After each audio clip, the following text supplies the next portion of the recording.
Oi pessoal, hoje nós vamos aprender a como baixar aplicativo no Roku Express.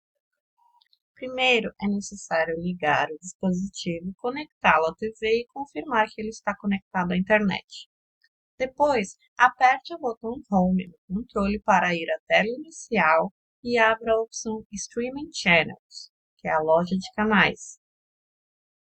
Lá, você pode navegar pelas categorias ou usar Search Channels para buscar o aplicativo pelo nome. Ao encontrar o aplicativo desejado, selecione-o, abre a página dele e toque em Add Channel para instalar.